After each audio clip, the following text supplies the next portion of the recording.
तो इस वीडियो में आज हम लोग बात करेंगे कि दो सदिशों का सदिश गुणनफल क्या होता है। बच्चों, इसके पिछले वीडियो में हमने देखा कि दो सदिशों का अदिश गुणनफल क्या होता है। आज के इस वीडियो में हम देखेंगे कि दो सदिशों का सदिश गुणनफल क्या होता है, जिसे कहते हैं vector product of two vectors. ये आपका सबसे ज्यादा इंपॉर्टेंट वीडियो होने वाला है, क्योंकि इसमें आज हम लोग इस कॉन्सेप्ट को भी समझेंगे, इसके कुछ न्यूमेरिकल भी करेंगे। सो वीडियो थोड़ा सा बड़ा होने वाला है। चलिए क्लास को शुरू करते हैं। मैं आपको बताना चाहूंगा कि इसके पिछले के वीडियो में हमने आपको बताया कि अदिश और सदिश राशियां क्या होती हैं, इनका वर्गीकरण क्या होता है, इनके बीच का कोण कैसे निकालते हैं, पैरेलल शिफ्टिंग कैसे करते हैं, सदिश की जगह पर अदिश गुणनफल दिया हो तो क्वेश्चन कैसे करते हैं, बहुत सारी चीजों को बताया। आज के इस वीडियो में हम समझेंगे दो सदिशों का सदिश गुणनफल। तो चलिए क्लास को शुरू करते हैं। मैं हूं शिवम द्विवेदी और आप देख रहे हैं अपना पसंदीदा चैनल ज्ञानोदय के गुरुजी। चलिए क्लास को शुरू करते हैं। लिखा है दो सदिशों का सदिश गुणनफल। जाहिर सी बात है कि दो सदिश होंगे, उनको हम लोग गुणा करेंगे और एक सदिश राशि प्राप्त हो जाएगी। फॉर एग्जाम्पल, आपको दिया हो f और उसके बाद ये आपका जो क्या कहें हम इसको f और r क्या है, ये हमारा पोजीशन वेक्टर है। ठीक है, ये हमारा क्या है, पोजीशन वेक्टर है। तो हमने इसको आपस में कर दिया गुणा, तो इससे जो आंसर आएगा वो आएगा आपका बल आघूर्ण, जिसे टाउ कहते हैं।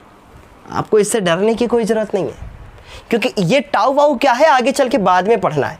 तो सिंपल सी बात है कि ये भी आपका सदिश, इनको हमने आपस में गुणा किया तो हमको मिल गया सदिश। यहाँ तो इसको किनारे कर दो, उदाहरण के तौर पे लिख सकते हो कॉपी पे, बाकी कोई डरने की बात ना है। ठीक है, अब हम समझेंगे सबसे पहले कि आखिर ये है क्या और क्या कह रहा है।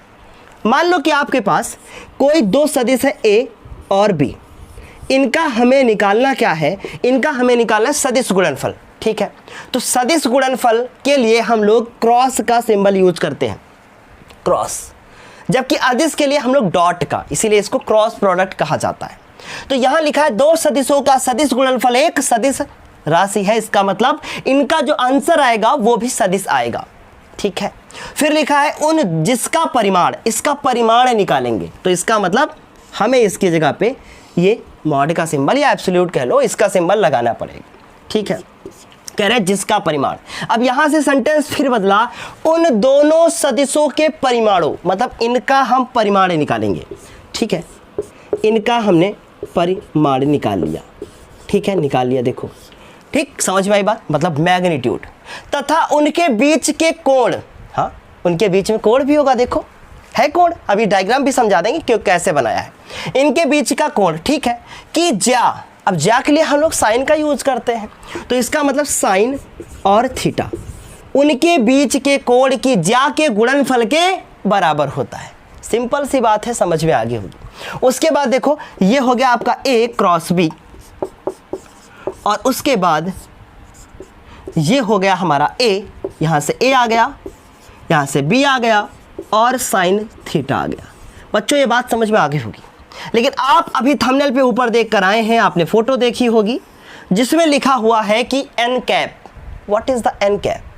n कैप क्या है बच्चों? n कैप है एक एकांक सदिश। तो पहले तो आप जैसे मैंने लिखा है आप ऐसे लिखेंगे, या करके इसको ऐसे भी लिखा जा सकता है कि a vector cross b vector is equal to A B sine theta और n कैप। ये n कैप कहाँ से टपका है मैं आपको अब इसके बारे में बताऊंगा। आपको हमने एक फॉर्मूला बताया था एकांक सदिश का, एकांक सदिश का एक फॉर्मूला बताया था। मैंने आपसे कहा था कि a वेक्टर बराबर, याद कीजिए मैंने बताया है आपको, a वेक्टर बराबर a, और उसके बाद बताया था मैंने a कैप। शायद आपको याद हो या ना याद हो, पता नहीं मुझे, ये मैंने आपको बताया था। कहा था कि a वेक्टर बराबर a और a कैप, जहां पर ये जो है ये इसका परिमाण है, जिसे ऐसे भी लिखा जा सकता है। तो मान लीजिए आपसे कहा जाए इसकी वैल्यू निकालो, तो ये a कैप कहाँ आएगा, नीचे। So a vector upon a cap is equal to आएगा ये मॉड के साथ ही, ये इसका परिमाण है। तो परिमाण वाला जब हटता है तो अपॉन में क्या आ जाता है, a cap, that is n cap, एकांक सदिश। तो आप सोचो, यहां से परिमाण हट गया तो अपॉन में ये आ जाएगा और ये चला गया उधर, सो आज के बाद इसमें तो समस्या नहीं होगी ना, ये आपको समझ में आ गया। ये बहुत आसान तरीके से हमने बताया कि ये है क्या आखिर। इतना लिखने के बाद बच्चों अब इसको चाहो तो ये बगल में लिख सकते हो आप, ये सारी चीजें आपको कोई नहीं बताने वाला। और यहां पे लिखोगे कि जहां जहां n कैप एक एकांक सदिश है, एकांक सदिश है। बच्चों क्लियर इतनी बात समझ में आ गई। और इस n कैप की जो वैल्यू है, जो ये n कैप की वैल्यू है वो क्या है, जैसे कि a कैप है ना, तो वो एकांक सदिश है, इसी तरीके से n कैप हो गया। तो n कैप की जो वैल्यू होगी वो क्या हो जाएगी, a क्रॉस b, जो आपको दिख रहे हैं ना a क्रॉस b, वो समझ लो एकांक सदिश है। बाकी तुम्हें टेंशन लेने की कोई जरूरत ना है। आई होप इतना समझ में आया हो। जल्दी से स्क्रीनशॉट ले लो। अब मान लो बच्चों कि ये क्या लिखा हुआ कि इसकी दिशा, किसकी दिशा, a क्रॉस b जो निकाला है उसकी दिशा, a क्रॉस b की दिशा दोनों सदिशों के तल के लंबवत होती है। मान लो कि आपके पास एक हमारा ये सदिश है, दूसरा मेरा ये सदिश है, ये दो सदिश हो गए ऐसे, तो ये इसका तल हो गया। अब आपको तल इसमें ऐसे समझ में नहीं आएगा क्योंकि वीडियो में 2D 3D समझ में नहीं आता, तो इसलिए देखिए ऐसे मैंने बनाया। देखो ऐसे तो आपको दिख रहा है ना, ये मान लो ये कॉपी हो गई, जो क्या करें ये इधर हो गया ऐसे, एक वेक्टर ऐसे जा रहा है ऐसे, और एक वेक्टर ऐसे जा रहा है, तो ये इसका तल हो गया। इसके लंबवत होगी मतलब ऐसे होगी। तो वही डायग्राम यहां पर बनाया होगा मैंने। क्या लिखा हुआ है कि a वेक्टर b वेक्टर और a क्रॉस b वेक्टर सबके बीच में 90 डिग्री का कोण बन रहा है।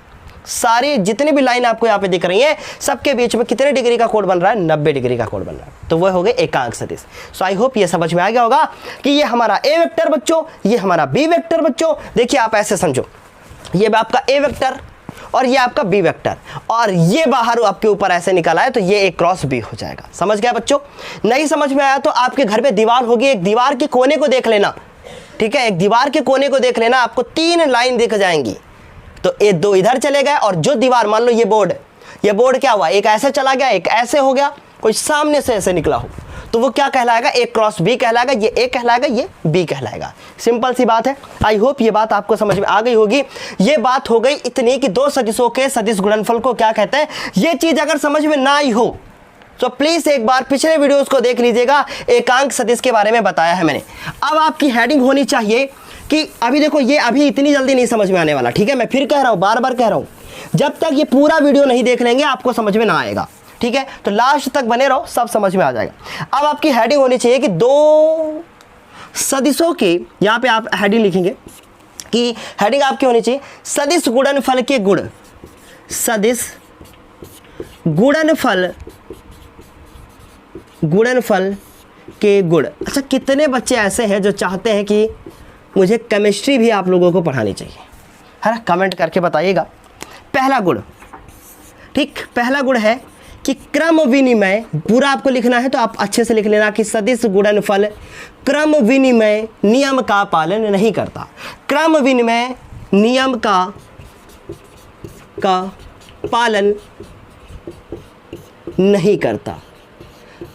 अब ये क्या है, ये क्या है, मतलब अगर a क्रॉस b करोगे जो आंसर आएगा वो आंसर b क्रॉस a करने पर नहीं आएगा।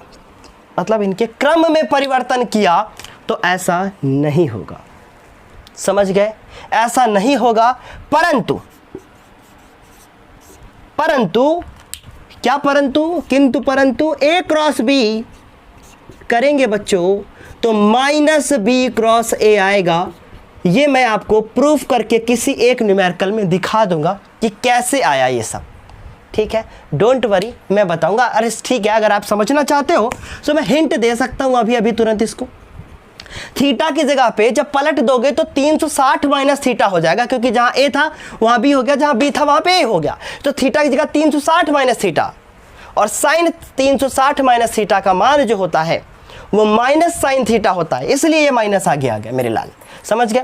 और ये बराबर क्यों नहीं है, अभी न्यूमेरिकल खुद ही करोगे, आपको सब कुछ समझ में आएगा। पहला गुण आपको समझ में आ गया होगा। चलो मिटाता हूं इसको। दूसरा देखो, दूसरा लिखो, पहला गुण हो गया, ठीक है। दूसरा लिखो बच्चों, दूसरा लिखो कि सदिश गुणनफल वितरण नियम का पालन करता है। दूसरा, ठीक है, ना जाने मैंने कौन सा नंबर डाला था इससे पहले। ठीक है, चलो वो 1 था, ये 2 हो गया। ठीक है, हमने कहा वितरण नियम का पालन करता है, वितरण नियम का, डिस्ट्रीब्यूटिव लॉ जिसको कहते हैं, वितरण नियम का पालन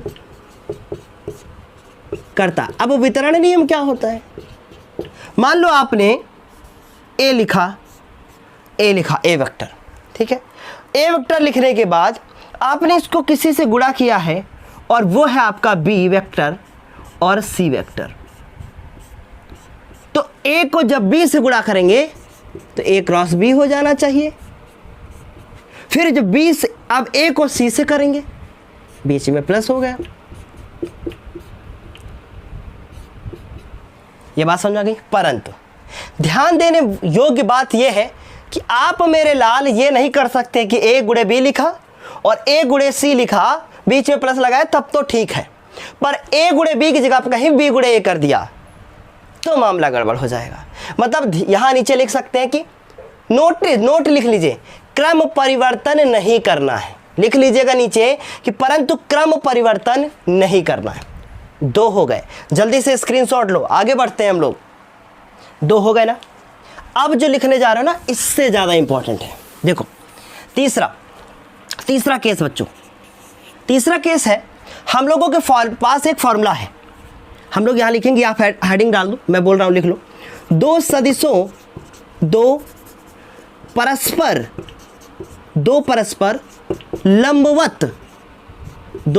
लंबवत सदिशों का सदिश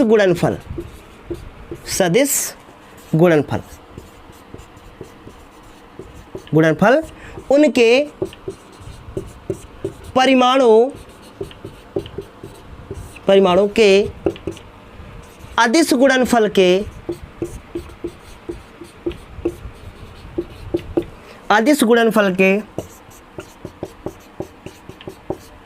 बराबर होता है। आप लोग बिल्कुल परेशान मत होइए, बहुत जल्द अक्टूबर स्टार्ट होते ही मैं आप सभी के लिए केमिस्ट्री का वीडियोस लेकर आने वाला हूं और मैंने ये सोचा है कि मैं आप सभी को 1 शॉट वीडियो दूंगा।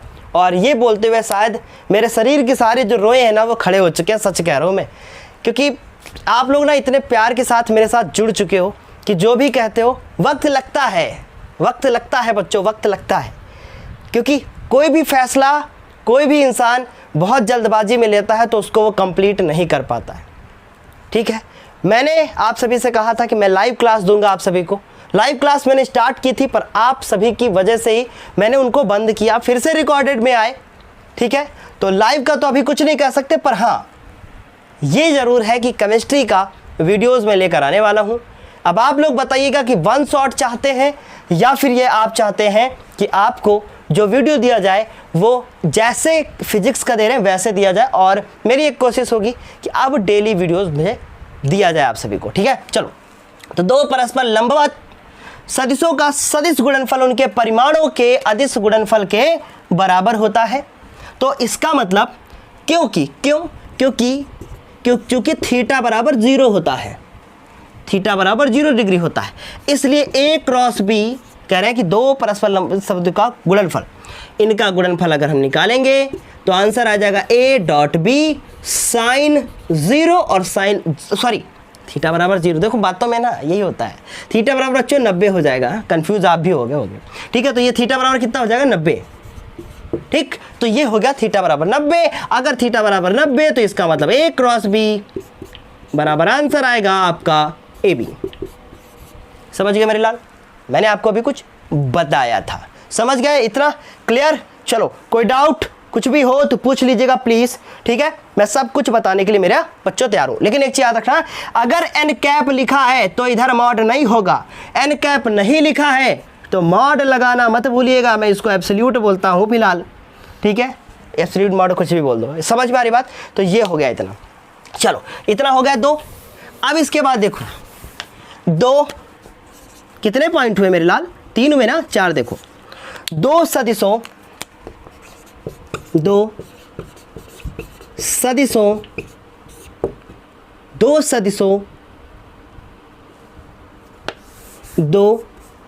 परस्पर समांतर सदिशों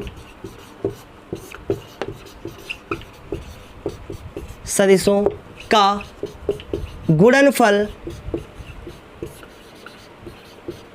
कितना होता है बच्चों? 0 होता है। ठीक, 0 होता है। इसका क्यों मतलब?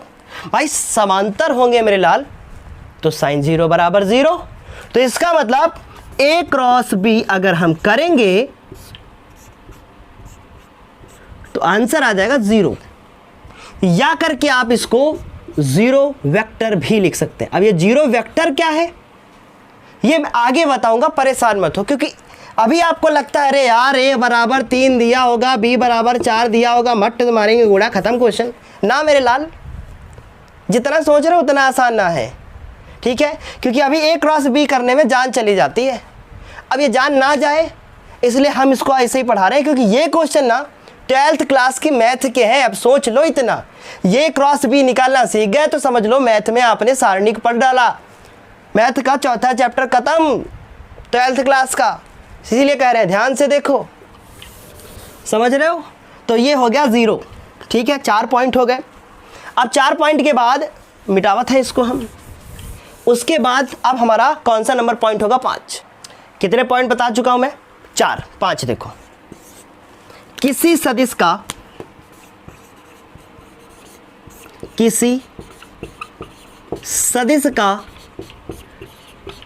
उसी सदिश से गुणनफल 0 होता है। ऐसा का है? ऐसा इसलिए कि A क्रॉस A करोगे तो दोनों है तो सेम है ना, तो इनकी डायरेक्शन भी सेम होगी ना, और एक के ऊपर एक जाएगा, कितना कोण बनेगा भाई? लो A जा रहा है, लो भाई A जा रहा है, 2 बार बोल दिया मैंने, 2 बार A जा रहा है, कोण कितना बना बीच का? 0। तो इसका मतलब क्या होगा कि ये आंसर आ जाएगा आपका 0, या करके हम इसको 0 वेक्टर भी लिख सकते हैं। समझ में आई बात? तो ये तो कुछ हल्के फुल्के थे पॉइंट, छठा पॉइंट जान लेने वाला है। चलो इसको मिटाते हैं हम, ठीक, इसको मिटाते हैं। 5 पॉइंट हो चुके हैं, ये रहा आपका पॉइंट नंबर 6। अब लिखोगे आप कि सदिश गुणनफल का लंबकोणीय सदिशों से संबंध ई है सबसे इंपॉर्टेंट। देखो इसमें टाइम लूंगा थोड़ा। मान लो ये आपका एक हो गया सदिश, ये दूसरा हो गया लाल, ये तीसरा हो गया, ये 3 लंबकोणीय सदिश हो गए। ये ऐसे, ये ऐसे, ये ऐसे, ये आई हो गया, ये जे हो गया और ये के हो गया। ये सारे के सारे एकांक सदिश हैं। इसका मतलब इनकी सब की लंबाई यहाँ से यहाँ तक सब एक ही एक है, एकांक सदिश हो गया। समझ गया? आई जे के। तो अगर हम आई क्रॉस जे निकालें तो जो आंसर आएगा वो माइनस जे क्रॉस आई आएगा। अगर मैं कहीं पर कैप ना लगाऊं आई जे के में तो समझ जाना मेरे लाल, समझ गए? इसी तरीके से जे के बाद के आता है। अगर मैं जे के को गुणा करूं, जे के बोलते मुझे हंसी आ गई यार, सच बोल रहा हूं। मेरे मोहल्ले में एक इंसान है, उसका नाम है जे के, जुगुल किशोर, क्या बताऊं मैं उसको। तो ये होगा जे के। अब उसके बाद ये हो जाएगा के और ये हो गया जे, ठीक है? चलो ये बात समझ में आ गई बात। तो आगे इसके भी माइनस आ जाएगा। इसी के तरीके से अगर हम के और आई को गुणा करें आपस में तो आंसर आएगा माइनस आई क्रॉस के, मतलब अगर इनका क्रम बदला तो आगे माइनस आएगा। अरे यार ये तो सिंपल सी बात थी सर जी, अभी भी बताए थे आप कि ए क्रॉस बी और करेंगे तो बी क्रॉस ए आएगा, पर कुछ तो अलग होगा ना जो सर ने ऐसे बताया। अब देखो क्या अलग है, देखो मेरी बात समझो, ये ऐसे बना है ना, इसको जे सर जी ऐसे लिख दो आप, ऐसे, और के को सर जी ऐसे लिख दो, ठीक है, और आई को सर जी ऐसे लिख दो। उसके बाद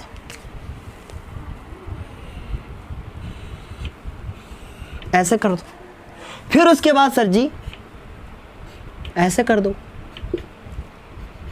तो अगर आई जे को गुणा करोगे तो आंसर जो आएगा वो आएगा जे और आई और आगे माइनस होगा। पुरानी बात, नई बात क्या है, आई जे को गुणा करोगे आंसर क्या आएगा। मतलब ये तीनों लाइन जो यहां से यहां तक लिखी है, ये तीनों पॉइंट, ये सब एक जैसा है। इसके बराबर ये है, इसके बराबर ये है, इसके बराबर भी ये है, समझ गए। तो ये क्यों बनाया फिर सर, ताकि भूलो ना यार, ठीक है। तो जे और के होगा, तो अगर जे और के होता है तो आंसर यहां से मत निकालना कि ये जो है के और जे हो गया, तो बताओ जे के बाद फिर क्या आएगा। अब आप कहोगे के और जे उल्टा जा रहे हो ना, एक डायरेक्शन में जाओ ना, तो ये कह रहा है जे के है, तो अब जे के बाद क्या आएगा, आई। देखो जे के डायरेक्शन बदली क्या, नहीं, देखो आई आएगा। अब के जे हो गया, उल्टा हो गया, तो जब उल्टा चल जाए तो माइनस आ जाएगा, सिंपल बात, समझ गए।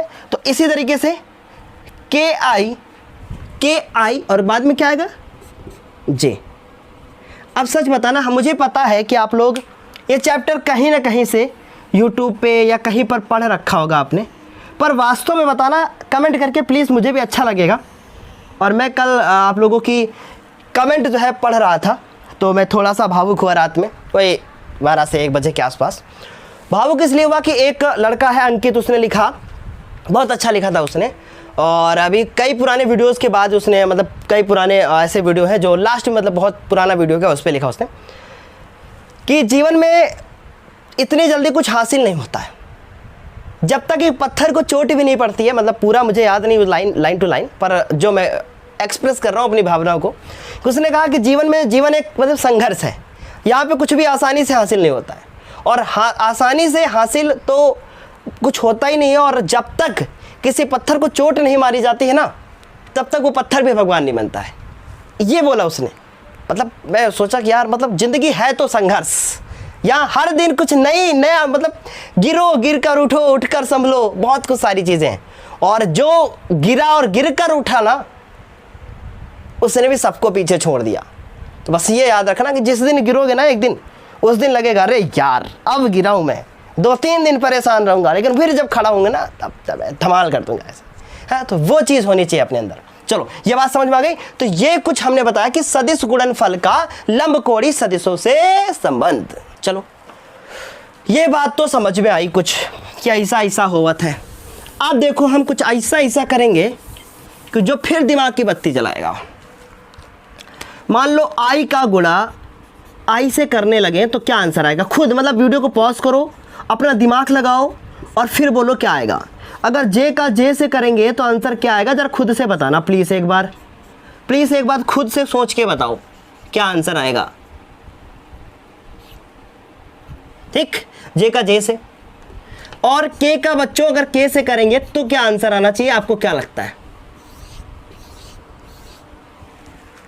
अंडा, गोल अंडा 0, ये आएगा। क्यों ये आएगा, क्योंकि अभी हमने बताया था कि अरे खुद का जब खुद से गुणा होगा, जब खुद की लड़ाई खुद से होगी तो 0 हो जाओगे, है ना। लेकिन खुद की लड़ाई सब खुद से होती है ना इंसान में, तो फिर इंसान 0 नहीं हीरो हो जाता है। चलो ये बात समझ में आई तेरी बात। चलो अगला पॉइंट करते हैं हम लोग बच्चों ना।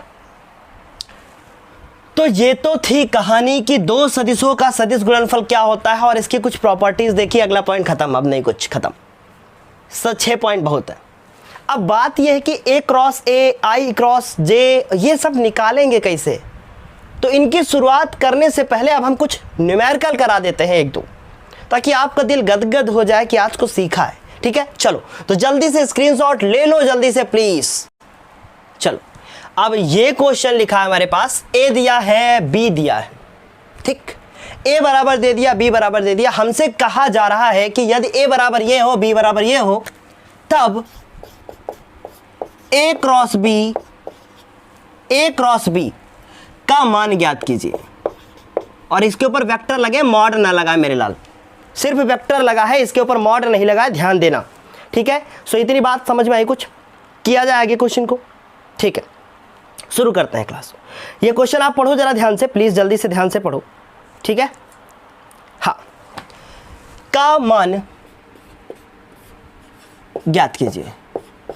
मैं पानी पीने लगा था, कह रहे हैं कि इसका मान ज्ञात कीजिए, ठीक। ए दिया है, बी दिया है, कुछ नहीं करना है। सबसे पहले ये पहला क्वेश्चन है ए क्रॉस बी का, इसलिए थोड़ा टाइम ले रहा हूं। इसके बाद मैं डायरेक्ट बता दूंगा कि इसका आंसर कैसे निकालोगे। पहले समझ लो, टाइम ले लो, थोड़ा समझ लो अच्छे से कि आखिर प्रोसेस क्या है, कॉन्सेप्ट क्या कहता है सबसे पहले। और हाँ, डायरेक्ट के भरोसे मत रहो यार, पेपर में डायरेक्ट करोगे नंबर ना मिलने वाले, ठीक है। देखो, सबसे पहले हम लोग लिखेंगे कि ए बराबर क्या दिया हुआ है। ए बराबर लिया है 2i, फिर उसके बाद प्लस का 2j और माइनस का 2k ये दिया है, तथा b बराबर दिया हुआ है 7i माइनस का 5j प्लस का 2k ये लिखा हुआ है, ठीक। जब कभी भी हमें a क्रॉस b निकालना होगा, देखिए ये मैं इसका निगमन भी करवा सकता था पर अभी ज़रूरत ना है, तो उसके मुझे सबसे पहले एक सारणिक बनाना पड़ेगा। क्या बनाना पड़ेगा? सारणिक। ये सारणिक क्या होता है धीरे धीरे पता चल जाएगा। उसके बाद i लिखना होगा, j लिखना होगा और k लिखना होगा, ठीक है। यहाँ पर फॉर्मूला वैसे कहता है कि फॉर्मूला कहता है आपका ax, फिर उसके बाद bx, ठीक है, ax, ay और az, फिर ये कहता है bx, by और bz। ये है फॉर्मूला, समझ रहे हैं। ये हमारा ax है, ये हमारा ay है, ये हमारा az है, मतलब z के कंपोनेंट। आपको पता ही है कि अगर हम डायरेक्ट ऐसे बनाना चाहे डायग्राम, तो i वाला x का, y वाला j का और z वाला k का, ठीक है। फिलहाल उसकी ज़रूरत नहीं है, आप ये फॉर्मूला भी नहीं लिखोगे पेपर में तो कोई दिक्कत नहीं है। अब हमने लिखा i, फिर लिखा j, फिर लिखा k। इसके पीछे का क्या लॉजिक है बच्चों? अगर मैं यहाँ पर पढ़ाने लगा तो मैं सच कह रहा हूँ ये ऊपर से जाएगा, कुछ समझ में नहीं आएगा। तो मुझे उन बच्चों को भी ध्यान में रखना है जिन्होंने बायो ले रखी है। मैंने एक दिन कहा था, जब मैंने कहा था आपसे कि बायो जितने बच्चों ने ली है वो अपनी फिजिक्स को स्ट्रॉन्ग कर लेंगे, वरना आगे चल के समस्याएं होंगी, क्योंकि आधे से ज़्यादा मैथ भरी हुई, आप खुद ही देख लो। इतनी बात समझ में आ गई? लाइन खींचा बच्चों, इसके आगे कैसे सॉल्व करेंगे देखो। इक्वल टू का साइन लगाया, अब देखो ये कैसे सॉल्व होगा। i, j और k हम लिखेंगे i, फिर उसके बाद ऐसे सारणिक का चिन्ह लगाएंगे, ठीक। अभी हम बताएंगे क्यों ऐसा हो रहा है।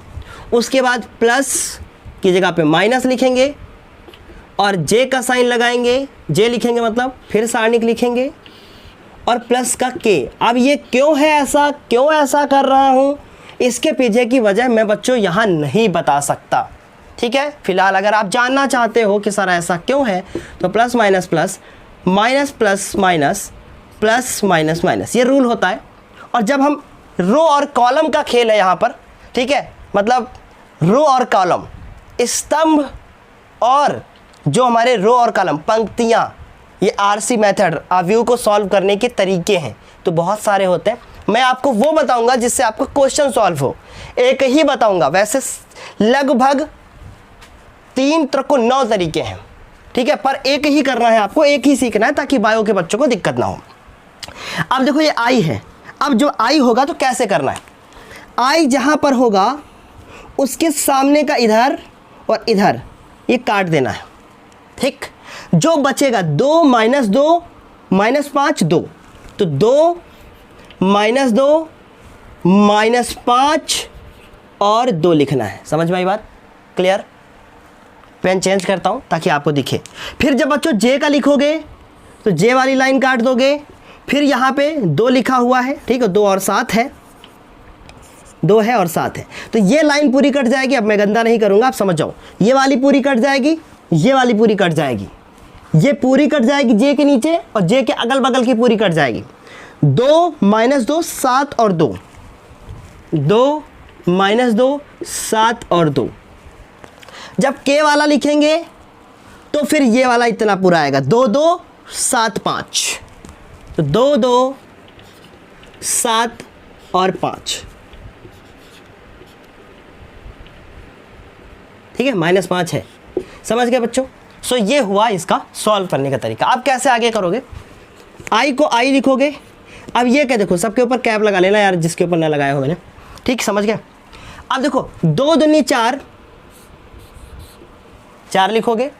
एक पूरा बता देता हूं, फिर उसके बाद डायरेक्ट करूंगा, ठीक है? 2 दूनी 4, 4 को ब्रैकेट में लिखोगे, चाहे प्लस का है चाहे माइनस का है, ब्रैकेट में लिखना, मेरी बात मानना। 2 दूनी 4, अभी धीरे धीरे बता रहा हूं, फिर बीच में माइनस लगाओगे, और 5 दूनी 10, माइनस माइनस प्लस, तो यहाँ पे आएगा 10। सर जी फिर ब्रैकेट काहे लगवाए हैं? कुछ ऐसे भी वाहन मालक होंगे जिनको ये प्लस माइनस का तरीका नहीं पता होगा, इसलिए कर रहा हूँ। फिर उसके बाद माइनस का जे, फिर आ जाओ 2 दूनी 4, 4 ब्रैकेट लगवा दिया। 7 दूनी 14, अब मान लो कोई बच्चा ऐसे लिख देता -14, गलत हो जाता कि नहीं?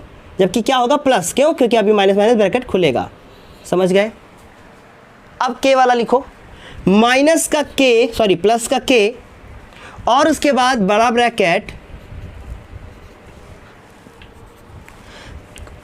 भूल जाऊं अगर कैप लगाना तो लगा लेना, ठीक है? 2 पंची 10 माइनस का, 7 दूनी 14 प्लस के, आगे माइनस वाला जो क्वेश्चन में है, मतलब ये रूल है, ठीक? कि इनको गुणा करना है, भूलना मत। ऐसे गुणा करना है पहले, ऐसे, इसको ऐसे और इसको ऐसे क्रॉस, ठीक? और बीच में माइनस लगाना है, पहले इधर जाना है फिर इधर आना है, ठीक? तो यहां से आ गया हमारे पास 4, और 4 में 10 चले गए, माइनस के 6 आए, तो माइनस के 6 आई, 4 और ये प्लस के 14, 18 हो गए। सो 18 जे, समझ गए? 18 जे। अगर परिमाण निकालते तो परिमाण निकालने का दूसरा तरीका मैं आगे कभी बताऊंगा, अभी परेशान मत हो। -10 -14, 24 हो गए लाल, और आ गया 24 के। तो ये है कुछ तरीका इस क्वेश्चन को करने का। फिर से समझ लो, आई जे के फॉर्म में लिखेंगे, आई के नीचे काट देंगे, ये वाला जो बॉक्स होगा ये वाला होगा, फिर जे का काट देंगे, अगल बगल काट देंगे, ये होंगे, फिर जब के वाला काट देंगे ये दोनों होगा। सो ये एक तरीका है, ठीक? अभी इसके ऊपर मैं एक फिर से और वीडियो बनाऊंगा, सो डोंट वरी, परेशान होने की कत्थो जरूरत नहीं है, वाले मेरे लाल, कत्थो जरूरत नहीं है, ठीक है? बीच बीच में हमारे बिहारी, मराठी और भोजपुरिया सब लैंग्वेज में हम बोल देते हैं। काहे बोल देते हैं? ताकि सबको अच्छा लगे, ठीक? समझ में आई बात? अब इस तरीके से ये क्वेश्चन को समझ नहीं आया है अगर, तो कोई बात नहीं है, एक क्वेश्चन और करेंगे लाल, जिसमें आपका हम दिल दिमाग जान सब जो है हथेली पे लेके सब कुछ क्लियर कर देंगे, या फिर कहो तो होमवर्क दे दिया जाए, ठीक है? चलो देखो, हमारे पास a बराबर कुछ दिया हो, ठीक है? हमें a बराबर कुछ मान लो दिया हो, कुछ दिया हो बच्चों, कुछ, ठीक है? हम मान लो कुछ बराबर लिख दे 3i। a बराबर हमको दिया हो 3i, ठीक? प्लस का 4j, चलो के गायब करो, अब मैं क्वेश्चन में तो है, मैं इसको गायब कर दूँ। फिर उसके बाद b बराबर 6i 8j, नहीं, हाँ ठीक है 8j, ये लिखा है, और हमसे कहा जा रहा है कि a क्रॉस b निकाल के दिखाओ। लो, के तो है ही नहीं यार, तो हम क्या करेंगे? कत्थों डरने की बात नहीं है, डरना नहीं है, a क्रॉस b निकालेंगे यार। देखो, हम लिखेंगे a क्रॉस b, लाइन खींचा, ठीक? अब फॉर्मूला ना लिखिए शिवम, देखो i j के, ये 3, ये 4 के तो है ही नहीं, तो 0 के लिख लो, 0, ये 6, ये 8, ये 0, क्योंकि के है ही नहीं। अब मान लो जे ना होता तो हम बीच वाले, मान लो ऐसे लिखा होता, जे ना होता तो हम इसको 0 लिख देते, समझो? हाँ, समझ में आई बात? अब हमको इसको हल करना है, कोई बात नहीं, आई लिखेंगे ना, ऐसा लगाएंगे ना, ठीक। और एक बात बताऊँ, आंसर 0 आएगा, क्योंकि इसके कुछ नियम होते हैं। अगर पूरी लाइन एक में 0 हो गई तो सब 0 आएगा। अभी देखना कैसे, यह होगा माइनस, पर हम करके दिखाएंगे ना, डायरेक्ट रटवाएंगे थोड़ी ना, ठीक। देखो क्या होगा, 4 0 8 0, आई का काम खत्म। के वाला नहीं था, के वाले ने कहा अच्छा गुणा करो मन होए तो हम तुमको भी 0 कर देंगे। अब जे वाले को देखो, ठुक ठुक ठुक ठुक, 3 0 6 0, सो 3 0 and 6 0। अब के वाला देखो, के वाले ने कहा यार कितनी अच्छी हमारी लाइफ है, ये इधर और ये इधर, पर आई और जे कहेगा अच्छा हमको 0 करके चले गए, हम ऐसी वैल्यू रखे बैठे हैं कि तुमको भी 0 कर देंगे। अभी देखना कैसे बताएंगे, तब हंसी आएगी तुमको। कैसे देखो, 0 कट गया,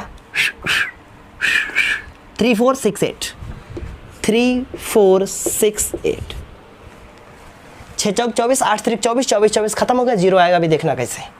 तो इधर तो मेरे लाल 4 0 0 0, तो ये तो बचा आई 0 माइनस 0। अब बड़ा ब्रैकेट नहीं लगाएंगे, अब डायरेक्ट करेंगे, मैंने आपको रूल बता दिया, ठीक है। फिर जब नया वीडियो होगा तब करेंगे। फिर ये 0 0, 8 3 24, 8 3 24 और 6 चौक 24, ऐसा हथियार रखे बैठे थे, ये तो खत्म।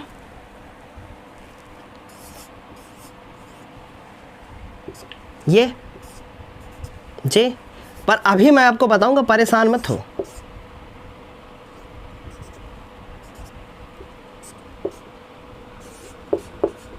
ये आया,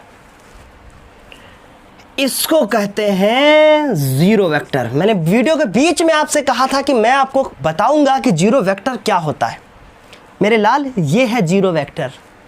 अब आपके मन में होगा कि सर क्या माइनस ज़रूरी है? नहीं, प्लस होता तब भी 0 वेक्टर होता, समझ गए? तो ये हो गया इतना हमारा आंसर, समझ में आई बात? इस तरीके से एक क्वेश्चन मैं आपको होमवर्क दूंगा जो आपको घर पे करना है और उसका आंसर बताना है। हाँ, अब एक क्वेश्चन होमवर्क दे रहा हूँ, ये क्वेश्चन नंबर 3 है और इसको करना है घर पे अपने। a बराबर दिया हो आपको कि 2i 3j plus k, b बराबर दिया हो आपको 3i प्लस का 2j प्लस का 4k, ये दिया हो तो आंसर बताना है a क्रॉस b का कितना आया है। ठीक, बता देना कमेंट बॉक्स में आंसर, देखते हैं कितने बच्चे बताते हैं। इसका आंसर मैं आप सभी को इसके बाद वाले वीडियो में बता दूंगा। वीडियो को स्टार्ट करूंगा और कहूंगा है होमवर्क दिया था आपने, जो मैंने दिया था यार, वो होमवर्क दिया था, उसका आंसर मैं बता दूंगा। ठीक है, चलो ख़त्म करें इस वीडियो को। ठीक है, वीडियो ख़त्म करते हैं और अब हम अगले वीडियो में क्या करने वाले हैं, कुछ इम्पॉर्टेंट न्यूमेरिकल, उसके बाद बड़ा वीडियो होगा। और अब से मेरी कोशिश होगी वीडियो की लेंथ भी ज़्यादा रखूं और मैथ्स का वीडियो और केमिस्ट्री का वीडियो आपको अक्टूबर में देखने को मिल जाएगा। मैथ्स का वीडियो आपको बहुत जल्द ही मिलेगा और कुछ करने जा रहा हूं मैं अभी, अलग हिंट दिया है मैंने, ठीक है, क्योंकि मैं अभी एक्सप्लेन नहीं कर सकता बहुत सारी चीज़ें कि क्या करने जा रहा हूँ। बस आप लोग कह रहे थे सर वहाँ चले गए, वहाँ पढ़ा रहे, हम लोगों को छोड़ दिया। अरे छोड़ के कहाँ जाते बच्चों। एक बात आपसे पूछना चाहता हूँ, सच सच बताना, मैंने आपसे कहा था मैं लास्ट में बात करूँगा आपसे। यदि आपके माँ बाप से बोला जाए कि आप अपने बच्चे को सरकारी स्कूल में पढ़ाएंगे, तो क्या आपके माँ बाप अपने बच्चे को सरकारी स्कूल में पढ़ाएंगे? और यदि उनके पास पैसे का कोई भी प्रॉब्लम ना हो, आर्थिक समस्या ना हो, तो क्या आपके माँ बाप आपको सरकारी स्कूल में पढ़ाएंगे? बेशक आप कमेंट बॉक्स में लिख देंगे यस, पर एक बार माँ बाप के दिल से पूछेगा क्या क्या वो पढ़ाएंगे? नहीं पढ़ाएंगे। क्यों? सरकारी स्कूल में जो टीचर होते हैं वो कितना कुछ करके पहुंचते हैं सरकारी स्कूल में, और उसके बाद वो कितनी मेहनत करते हैं। और उसके बाद आप सोचो कि एक प्राइवेट स्कूल का टीचर और एक सरकारी स्कूल का टीचर में ज़मीन और आसमान का फ़र्क होता है। क्योंकि जो सरकारी स्कूल का टीचर होता है उसने बहुत सारे एग्ज़ाम्स को बीट करके उस स्टेज पर पहुंचा है। मैं बहुत सारे बड़े बड़े प्राइवेट स्कूलों की बात नहीं कर रहा हूँ। प्राइवेट स्कूल और सरकारी स्कूल में केवल एक डिफरेंस है। वो डिफरेंस ये है कि प्राइवेट स्कूल में कुछ फैसिलिटीज़ ऐसी होती हैं जो फैसिलिटीज़ आपको गवर्नमेंट स्कूल में नहीं मिलती हैं, सरकारी स्कूल में आपको नहीं मिलती। जैसे कि पानी की अच्छी व्यवस्था, लाइट की अच्छी व्यवस्था, खेल का मैदान, समय समय पर पिकनिक जाना, आपको अच्छी सीटें उपलब्ध कराना, आपको गर्मी ना लगे, आपको कोई बीमारी ना हो इसलिए अच्छे पानी का उपयोग करना, अच्छे से टंकी लगी होगी स्कूल में। बहुत सारी चीज़ें होती हैं प्राइवेट स्कूल में in comparison to government school जो सरकारी स्कूल होते हैं। सर ये क्यों बता रहे हैं? ये इसलिए बता रहा हूँ कि अगर आपके पास अच्छी व्यवस्थाएं नहीं है तो आप एक बेकार और ऐसे इंसान माने जाएंगे कि आपकी वैल्यू कम होगी, बेशक आपके अंदर कितनी भी काबिलियत क्यों ना हो। सो आप सभी बहुत दिनों से कह रहे थे कि सर आपने बंद कर दिया है, ये कर दिया है, वो कर दिया। मैं कुछ कहना चाहूँगा कि मैं कुछ ऐसा करने वाला था कि शायद मैं उसको भी अभी पूरी तरीके से फिर भी नहीं बताऊँगा। कुछ ऐसा करने वाला हूँ कि सबको वो चीज़ मिल जाए जो हकदार है उसका। मैं चाहता था कि मेरे पास एक अच्छा सा स्मार्ट बोर्ड हो, मैं चाहता था कि मैं आप सभी को एक प्रॉपर अच्छी लाइट में पढ़ाऊँ, मैं चाहता था कि मैं इस सड़े हुए माइक की जगह पे कोई अच्छा सा माइक लेके आऊँ, और बहुत सारी चीज़ों, और ये सारी चीज़ों के लिए मुझे अलग से काम करना ही पड़ेगा। सो अगर इन केस मैं YouTube पे थोड़ा कम काम कर रहा था तो आप उसका गलत मतलब ना निकालें बच्चों। मैं बहुत दिनों से चुप था, नहीं बोलना चाह रहा था कि अगर आप इसका गलत मतलब निकाल रहे हैं। कुछ बच्चे ऐसे हैं जिनको ये चीज़ मैंने बता रखी है कि आप परेशान मत होइए। कुछ बच्चे ऐसे हैं, सिर्फ 2 से 3 हैं ऐसे बस, जिनको मैंने ये चीज़ बता रखी है कि ऐसा मैं करने वाला हूँ, आप लोग परेशान मत होइए। बहुत सारे 11th क्लास के बच्चे परेशान हैं, बहुत सारे 10th क्लास के बच्चे परेशान हैं। आई नो कि 10th क्लास के बच्चे इस वीडियो को नहीं देख रहे होंगे, लेकिन 10th क्लास के बच्चे पहले वो ये सोचें कि आप सभी के लिए इतना सब कुछ है, ठीक, लेकिन फिर भी उनके बारे में भी मैंने कुछ न कुछ सोच लिया है। बहुत जल्द ही मैं आप सभी को एक बेहतरीन क्लासरूम के साथ क्लासेस देने वाला हूँ, ठीक है। तो अभी अक्टूबर में हम लोग धमाल मचाने वाले हैं और बहुत सारे वीडियोस को हम लेकर आ रहे हैं बच्चों, ठीक है। तो परेशान मत होइए, सिर्फ 3 से 4 दिन वही रूटीन रहेगा जो मेरा अभी तक रहा है पिछले 1 महीने से, ठीक है। उसके बाद चीज़ें बदलेंगी।